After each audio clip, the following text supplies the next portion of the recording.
আরে বাবা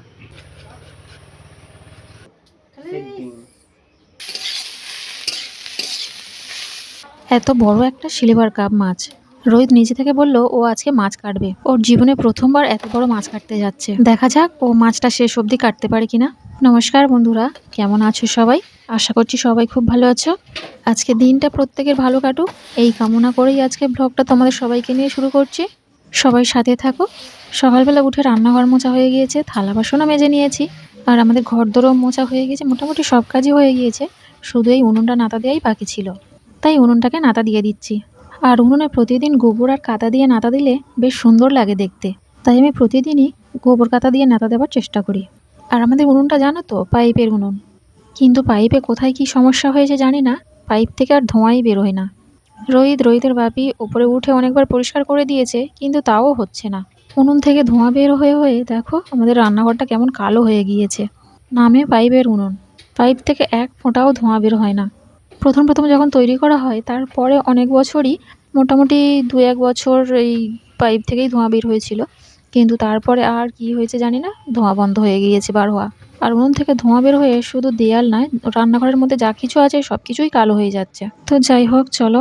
রোহিত চা করে নিয়েছে আমাদের দুজনের জন্য, দুজনে বসে গেছি চা খেতে। আর আমার রোহিত না দুধ চাটা ভালোই তৈরি করতে পারে, আমার থেকে তো ভালো পারে। তো ও চা করলো, দুজনে মিলে খেয়ে নিলাম। তারপরে এই যে মাঠের শাক নিয়ে বসে গেছি কাটতে। মাঠের এই সব রকম শাক ভাজা খেতে না বেশ ভালো লাগে। এই যেমন সজনে শাক, নোটে শাক, কলমি শাক, বরমা শাক, সব কিছু দিয়ে পেঁয়াজ দিয়ে ভাজা করলে বেশ লাগে খেতে। আর এই শাক ভাজাটা আমার মায়ের হাতে খুব ভালো লাগে খেতে। শাক ভাজা দিয়েই ভাত খাওয়া হয়ে যাবে, অন্য কিছু আর লাগে না। তো এই যে আমি নোটে শাকগুলো আগে কেটে নিয়েছি। আমাদের বাগানের এই নোটে শাকগুলো বেশ দারুণ হয়েছে, পাতাগুলো কি সুন্দর মগমগ করছে। তবে নোটে শাক আমার অতটাও পছন্দ না, এই সব রকম শাকের সঙ্গে ভাজা করলে তখন ভালো লাগে। আর এই শাক ভাজা করলে আবার 2 রকমের ভাজা করতে হয় আমাকে। শাশুড়ির জন্য আলাদা নিরামিষ করি, আর আমাদের জন্য একটু পেঁয়াজ দিয়ে ভাজা করি। শাক ভাজা একটু পেঁয়াজ না দিলে ভালো লাগে বলো তো? আর উনি সারা বছরে নিরামিষ খায়, তো কি আর করা যাবে, আমাকে এই 2 রকম ভাবেই করতে হয়। নোটে শাকগুলোকে তো কেটে নিয়েছি, এবার এই সজনা পাতাগুলো ছাড়িয়ে নিতে হবে।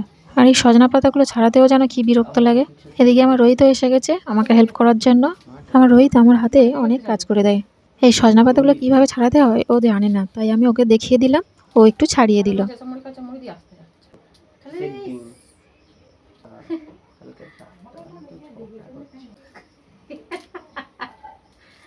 রোহিত আর আমি শাক কাটছিলাম আর গল্প করছিলাম। তারপর সেজো কাকিমাও এসে গেল।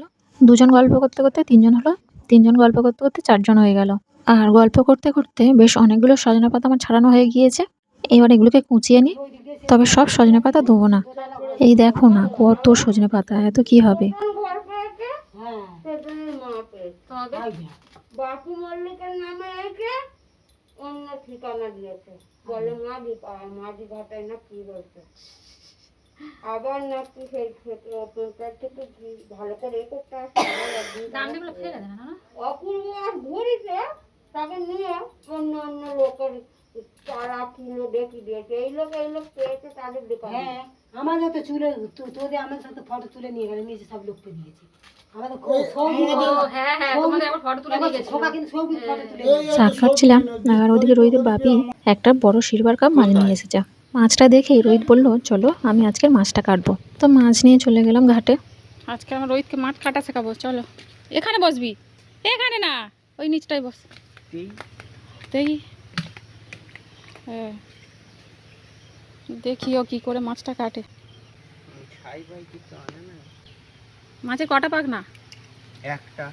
একটা পাক না, ভালো করে চেপে ধর। ধার ঠিকই আছে, তুই কাটতে না পারলে আর কাট আর দেখ কটা পাক না। তুই যেভাবে কাটছিস মনে হচ্ছে বটিতে ধার নেই। হ্যাঁ আগে লেজ কাটে না, ওগুলো কাট, ভালো করে চেপে ধর, ওইভাবে ধরে না। হ্যাঁ আরে বাবা তারা বিরক্ত লাগে। হ্যাঁ মাছ কাটা শেখাচ্ছি। পানা না, কি বলে, সিলভার কাপ।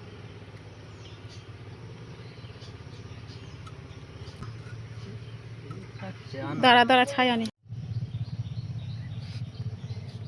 হ্যাঁ ওরম করে।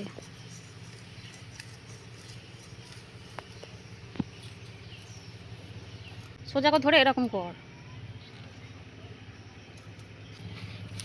হুম হুম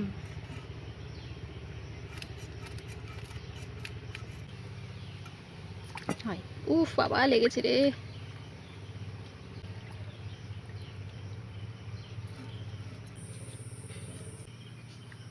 ওই ডানাটা কাটেনি এখনো। কি হলো?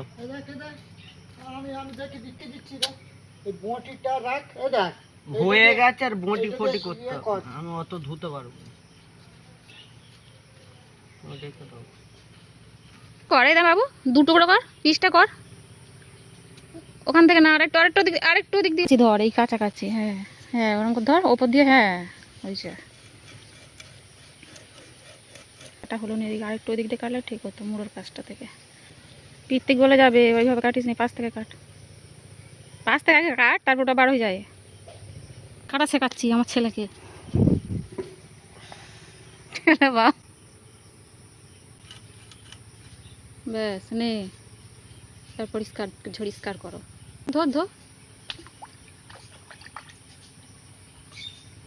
এবার ওই ডানাটা কাট, কেটে ভালো করে পরিষ্কার কর নে।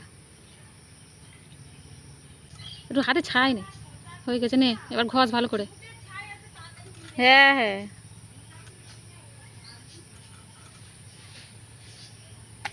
হ্যাঁ ঘষে নে ভালো করে।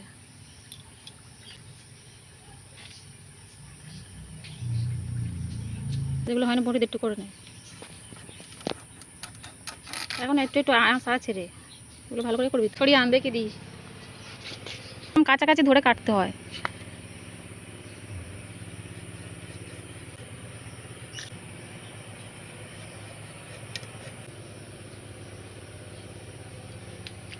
অনেকক্ষণ থেকে চেষ্টা করে মাছগুলো শেষ অবধি পেরেছে পিস করতে। আর ও যেহেতু পেটি খায় তাই একটা পেটিও বের করে নিয়েছে। এর আগেও কোনোদিনই মাছ কাটেনি, আজ প্রথম মাছ কাটলো। একটু সমস্যা তো হবেই, সে যাই হোক শিখে রাখা তো ভালো, বলো। ওকে আমি নিজে থেকে কোনোদিন এই কাজগুলো করতে বলিনি, কিন্তু ও যখন নিজে থেকেই বলল যে আমি মাছ কাটবো, তো আমি বারণ করিনি। কেননা আমার মনে হয় সব কিছু শিখে রাখাই ভালো। যে এই কাজটা মেয়েদের, এটা শুধু মেয়েরাই করবে, এটা ছেলেদের, এটা শুধু ছেলেরাই করবে। সবাইকে সব কাজ শিখে রাখা ভালো, তাই আমিও ওকে আর বারণ করিনি। ওটা তো 2 পিস কপি রে পাগলা, অত বড় ছাকাটা কে খাবে? মোটা দুচেলা করতে পারবি তুই? ছাইটা নিয়ে এলাম বেকার বেকার।